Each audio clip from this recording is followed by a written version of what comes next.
जंतर मंतर पे इस समय मैं मौजूद हूँ और ये बैनर एक बार मैं दिखाना चाह रहा हूँ। राष्ट्रीय पिछड़ा वर्ग मोर्चा ये संगठन है और इनकी 6 मांगे आज यहाँ पे प्रदर्शन किया जा रहा है। हम लोग 90% है, ब्राह्मण समाज 3% है। ये आप ही लोग बोलते हैं ना, तो ब्राह्मण 8 लड़ रहा है और ओबीसी 2 ही लड़ रहा है। कुछ तो गए हैं हमारे लोग, लेकिन वो जो चुन के गए हैं वो बेल्टधारी हैं, वो किसी पार्टी का पट्टा पहन के गए हैं। छोटे छोटे राज्य जो होते हैं तो बड़ा राज्य नहीं, जो छोटे दिल्ली प्रदेश हुआ, बंगाल हुआ और छोटे छोटे जो राज्य है ये दे देती, लेकिन लोकसभा जो है वो अपने मुट्ठी में रखना चाहती है। जानवरों कुत्ते बिल्ली भी हो रहा है, लेकिन ओबीसी की जाति आधारित जनगणना नहीं हो रहा है।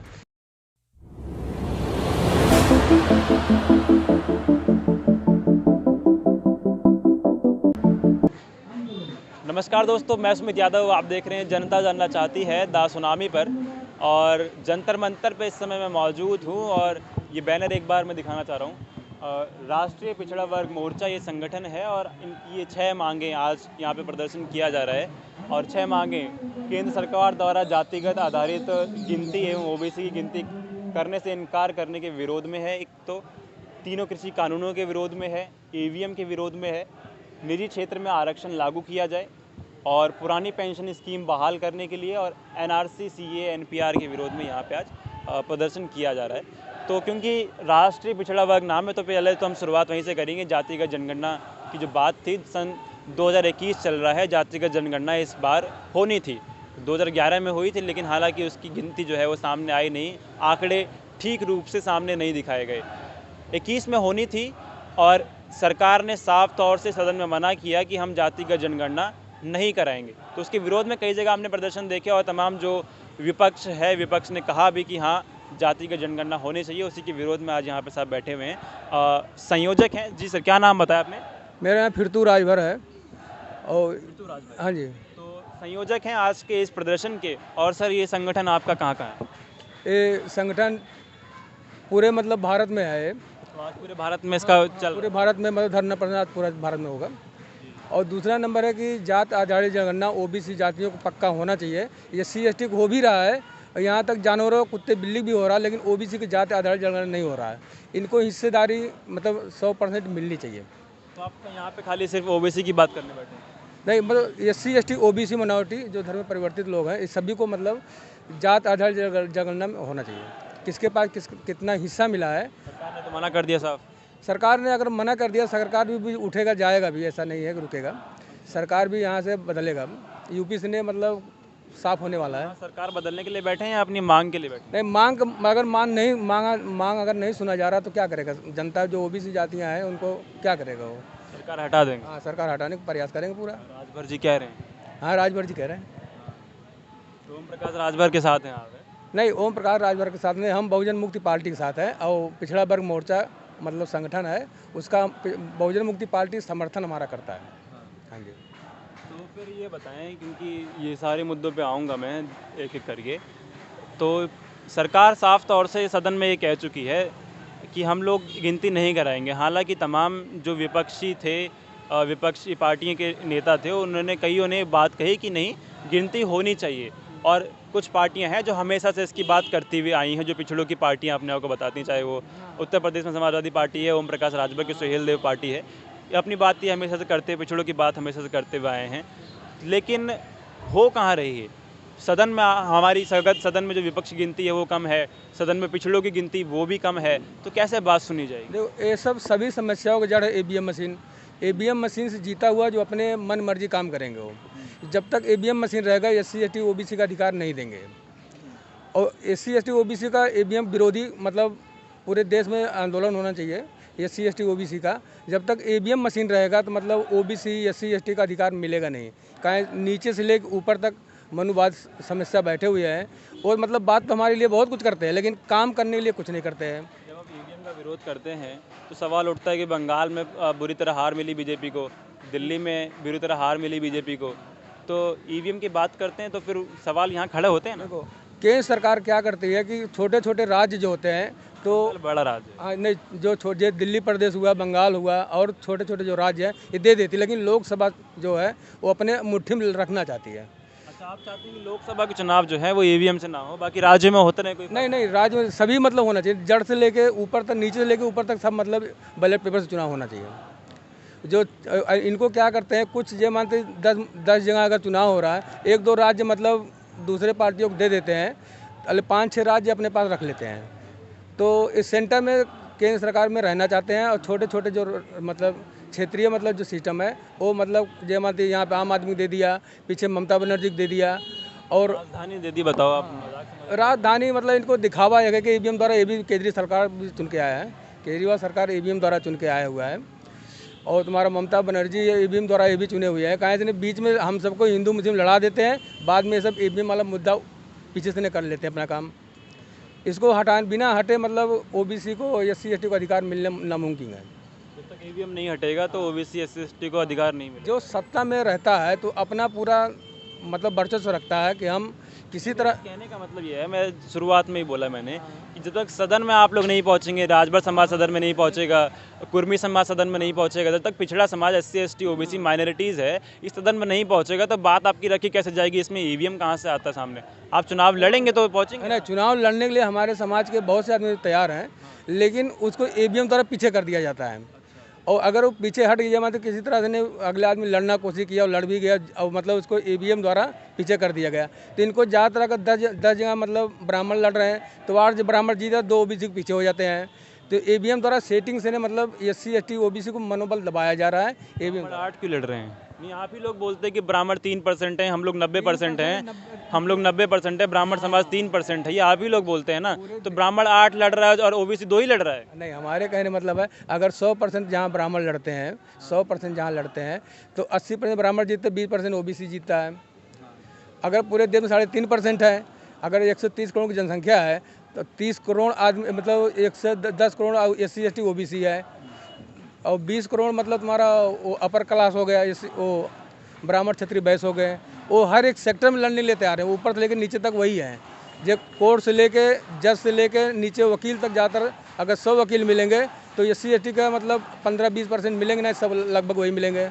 क्यों है वही तो मैं जानना चाह रहा हूँ। तो उनका सिस्टम जड़ से ऊपर तक मतलब मजबूत किया हुआ है कि हम इलेक्शन द्वारा, कांग्रेस ने पहले यही काम किया था, वही BJP कर रही है। चलिए ठीक है जी सर, आपका क्या नाम है? मेरा नाम बलराज बहुत है। तो बताएं सर, हम बात कर रहे हैं, आप गिनती होने की जी आप गिनती की बात कर रहे हैं, गिनती हो, गिनती कैसे हो? सर, गिनती होनी चाहिए।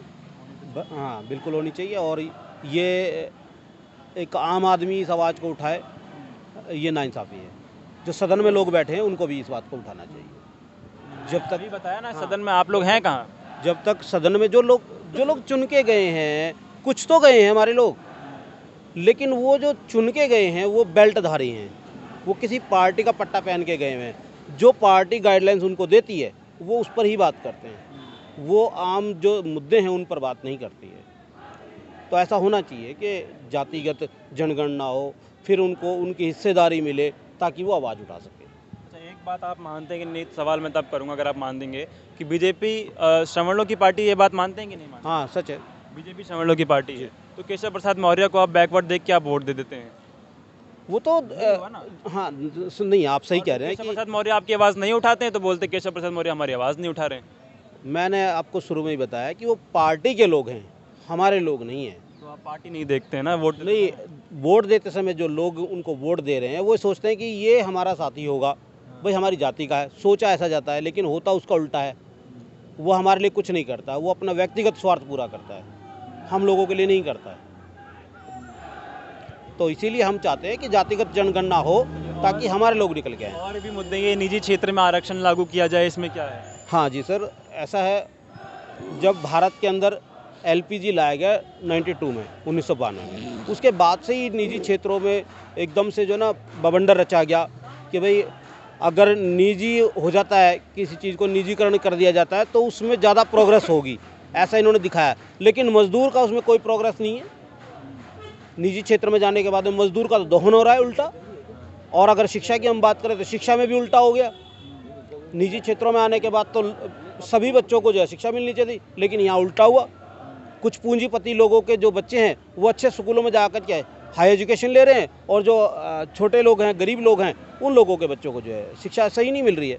तो ये निजीकरण से ये विदेश का बेगा गर्क हो रहा है। अच्छा, फिर मैं दोबारा आता हूँ कि OBC जब जातिगत जनगणना की हम बात करते हैं तो इस गिनती से फ़ायदा क्या होगा वो आपको बताना पड़ेगा, लोगों को बताना पड़ेगा, अपने वर्ग को समझाना पड़ेगा, अपने पिछड़े वर्ग को समझाना पड़ेगा, क्योंकि आपके साथ आपका ही वर्ग नहीं है। अगर आपकी जानकारी लेके बताऊं कि आपके साथ आपका वर्ग आपके साथ नहीं खड़ा, तो आपको अपने वर्ग के लोगों को बताना पड़ेगा कि इसका लाभ क्या है। तो वो आप ज़रा बताएं इसका लाभ क्या है, क्योंकि कुछ लोग आप ही के साथ के बोलते हैं कि गिनती होने से जातिवाद फैलेगा। देखिए, गिनती होने से जातिवाद नहीं फैलेगा, जातिवाद तो ऑलरेडी पहले से ही फैला रखा है। गिनती होने से और फैलेगा। गिनती होने से और नहीं फैलेगा सर, वो ऑलरेडी फैला हुआ है, वो और नहीं फैलेगा, बल्कि गिनती होने से लोगों को न्याय मिलेगा। ये बात आप कैसे समझाएंगे लोगों को? देखिए, मान लीजिए किसी क्षेत्र में 100 वैकेंसियाँ निकाली, 100 वैकेंसियाँ निकालते हैं तो ये कहते हैं जी 18 नौकरियां जो हैं एससी कोटे को हम देंगे, ये 15 नौकरियां हम एससी कोटे को देंगे। ठीक है जी, 15 नौकरियां एससी कोटे को उन्होंने दे दी। अब ये कहते हैं जी 27 नौकरियां हम जो है ओबीसी कोटे को देंगे, जबकि ओबीसी कोटे के लोग जो 52% है, तो उन्हें 52% देनी चाहिए ना। ये 52% नहीं दे रही, ये नुकसान है ना। जातिगत अगर गिनती होती है तो 52% आरक्षण उनको देना, 52% नौकरियां देनी होंगी। इसीलिए हम बार बार आ रहे हैं कि जातिगत जनगणना होनी चाहिए, ताकि उनके उनकी जो जितनी हिस्सेदारी उतनी भागीदारी। हाँ जी, भागीदारी के हिसाब से उनको मिले। तो ये नुकसान है और हम उस नुकसान के ही खिलाफ हैं। ये नुकसान नहीं होना चाहिए हम लोगों का। आखिरी पॉइंट यहाँ पे लिखा हुआ है एनआरसी सीए एनपीआर के विरोध में आप यहाँ बैठे हुए हैं। काफ़ी बवाल हमने पिछले साल देखा, दिल्ली में दंगे भड़के। जी सर, एनआरसी को लेकर के जो आप पूछना चाह रहे हैं वो एक बड़ा अलग ही विषय है। एक व्यक्ति, उसके बच्चे, उसके पुश्तें यहाँ रहती हुई आ रही हैं और उनको अचानक एक कोई सर्टिफिकेट दे करके कह देते हैं आप इस देश के वासी नहीं हो। एनआरसी लगा करके कहते हैं जी आप इस देश के नहीं हैं, और नहीं तो आप साबित कीजिए कि आप 1952 से यहाँ रह रहे हैं, आपके पास में ये सर्टिफिकेट है। 1952 से पहले 52 तक तो आधार कार्ड ही नहीं बनाया था इन लोगों ने। आधार कार्ड भी ये लोग 90-95 में लेकर के आए, तो कैसे साबित करेगा वो? इसका मतलब जिन लोगों के पास में आधार कार्ड नहीं है वो सारे के सारे देश के लोग नहीं हैं। कानून में एक पार्ट ये भी था सीएए की हम बात कर रहे हैं, सिटीजनशिप अमेंडमेंट एक्ट में, कि हम लोग जो हमारे पड़ोसी देश हैं वहाँ की जो माइनॉरिटीज़ हैं, हिंदू हैं, सिख हैं, ईसाई हैं, बौद्ध धर्म के लोग हैं, उनको हम भारत में लाएंगे, बसाएंगे। ये सीएए में था।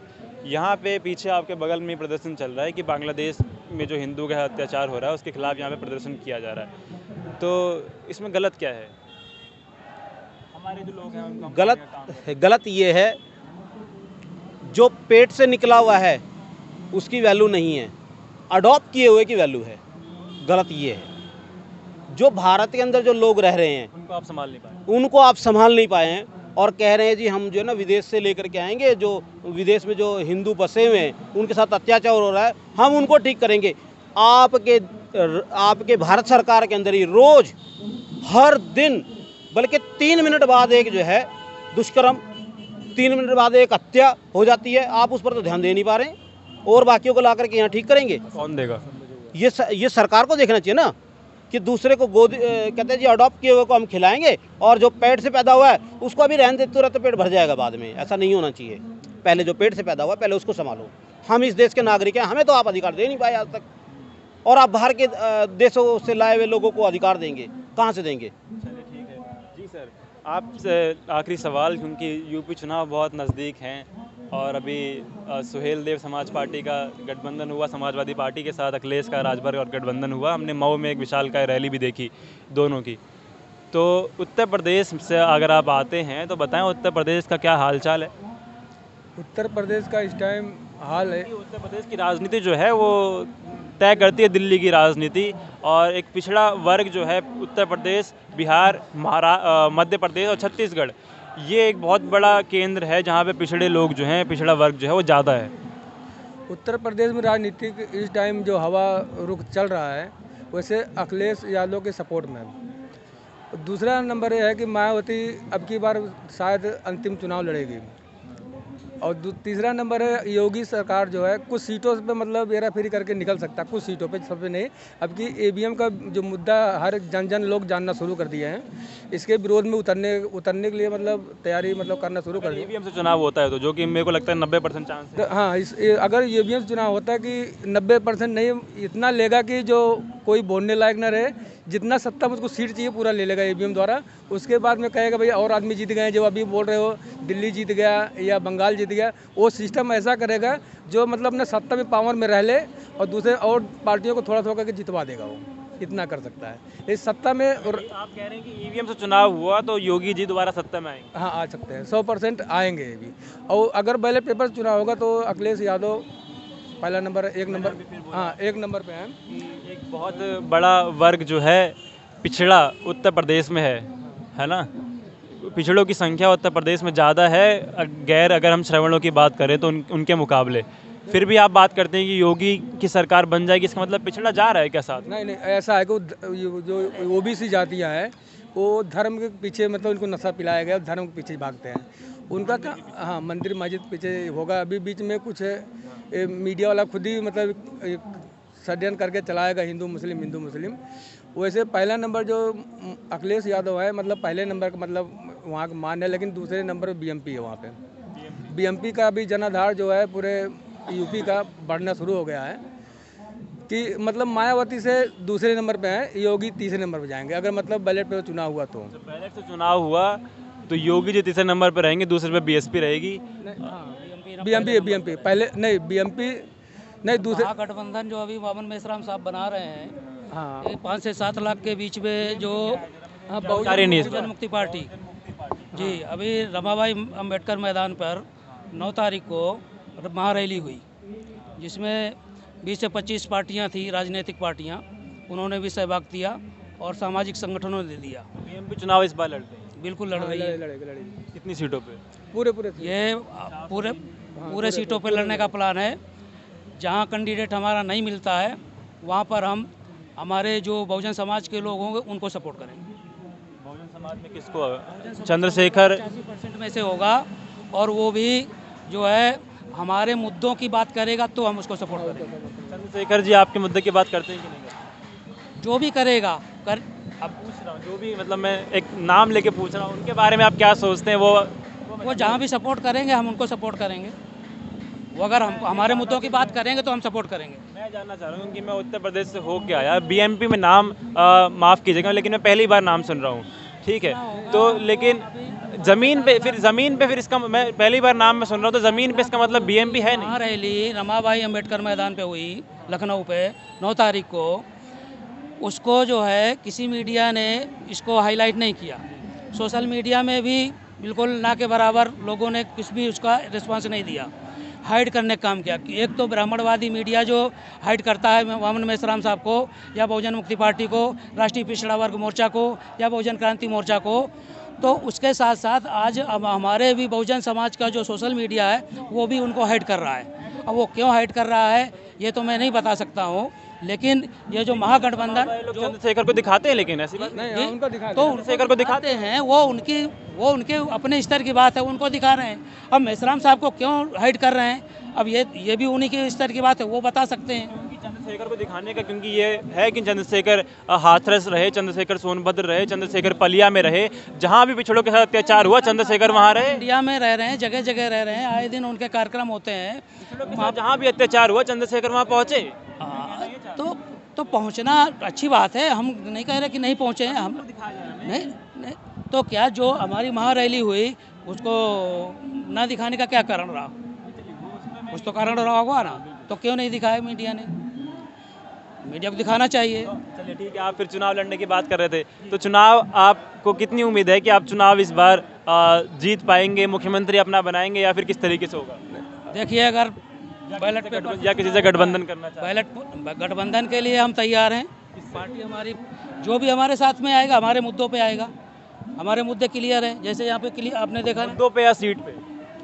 मुद्दों पे सीट पे क्लियर करेंगे, हमारे मुद्दे होंगे और तब हमारा गठबंधन होगा। ये जो मुद्दे हैं, इनकी मुद्दों की बात तो मेरे ख्याल से तमाम विपक्षी पार्टियां लगभग कर ही रही हैं, सभी मुद्दों की बात नहीं है। आज कहाँ है?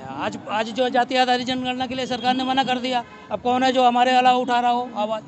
राष्ट्रीय पिछड़ा वर्ग मोर्चा के अलावा या हमारे वामसेप के आफसुट संगठनों के अलावा कोई अगर जाति आधारित जनगणना की बात कर रहा हो तो बता दीजिए। कोई नहीं कर रहा। कोई नहीं कर रहा ना, हम ही कर रहे हैं ना। पूछ रहा हूँ आपसे, कोई नहीं कर रहा। अगर कर रहा होता तो हमारे जैसा बोलता ना, तो हम समर्थन अगर तभी करेंगे या गठबंधन तभी करेंगे जब हमारे इस मुद्दे को आप भी समर्थन कर रहे हैं, तो राजी हैं हमारे मुद्दे पर। वाम साहब के जो भी मुद्दे होंगे उन पर अगर राजी हैं तो हम उनके साथ गठबंधन के लिए तैयार हैं और साथ सपोर्ट के लिए तैयार हैं। वो हमारे लिए तैयार होंगे, हम उनके लिए तैयार होंगे। समझ गए। तो तमाम मुद्दों पे बात करी हम लोगों ने, और ख़ास तौर से सबसे जो मुख्य मुद्दा, क्योंकि केंद्र सरकार ने इस बार जो है जातिगत जनगणना से मना किया। तमाम 2011 में हुई, 1931 में आखिरी बार हुई थी, 1931 के बाद 2011 में गिनती हुई, और वो गिनती भी साफ तौर से दिखाई नहीं गई। 21 में होनी थी, नहीं हुई।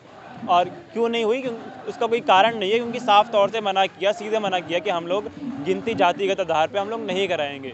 इसकी क्या वजह है वो पता नहीं, लेकिन मुद्दा उठा, सदन में भी उठा। तमाम लोग, राष्ट्रीय पिछड़ा वर्ग मोर्चा जैसे संगठन, तमाम संगठन इस मुद्दों की बात हमेशा से करते हुए आए हैं, समय समय पर होती रही। और ये मुद्दा 2021 में ज़्यादा गर्म इसलिए हुआ क्योंकि 21 में जनगणना होनी थी। तो ये होना इसलिए ज़रूरी क्योंकि सामने आए कि कौन से वर्ग में कितने लोग हैं और कौन से वर्ग में कितने लोग अभी भी पिछड़े हैं, और कौन सा पिछड़ा वर्ग जो है वो आगे निकल चुका है, और किसको कितना हिस्सा अभी उनकी गिनती के हिसाब से मिलना चाहिए जो कि नहीं मिल पा रहा है, कि कितना मिलना चाहिए और कितना मिल रहा है, उनको और देना है या नहीं देना है। ये तमाम चीज़ें साफ तौर से आरोप ये लगते हैं कि श्रवणों का कब्जा हर जगह से है, चाहे वो शिक्षा संस्थान हो, चाहे वो स्वास्थ्य संस्थान हो, चाहे वो जुडिशरी हो, चाहे विधानसभा हो, पार्लियामेंट हो, हर जगह कब्जा इनका है, और गिनती में ये 10% हैं। तो सबसे बड़ा सवाल वो है, तो जिसकी जितनी गिनती होगी, जिसकी जितनी हिस्सेदारी होगी, उसकी उतनी भागीदारी होगी। मांग इस चीज़ की है तो गिनती हो। तो ये मांग है राष्ट्रीय पिछड़ा वर्ग मोर्चा की, और हमने इससे पहले भी मैंने कई तस्वीर दिखाई, बनारस गया था, बनारस में भी हमने काफ़ी सारे प्रदर्शन देखे वहाँ होते हुए कि इसकी बात जो उठाई जाए। तो फिलहाल मैं ये वीडियो ख़त्म कर रहा हूँ, आपसे मुलाकात होगी किसी और वीडियो में, और आप लोग इस वीडियो को शेयर करें। आप ही की आवाज़ है, शेयर करेंगे आपकी आवाज़ को बुलंदी मिलेगी। तो मुलाकात होगी किसी और वीडियो में, जुड़े रहें हमारे साथ, देखते रहे सुनामी। तब तक के नमस्कार, खुश रहें, स्वस्थ रहें।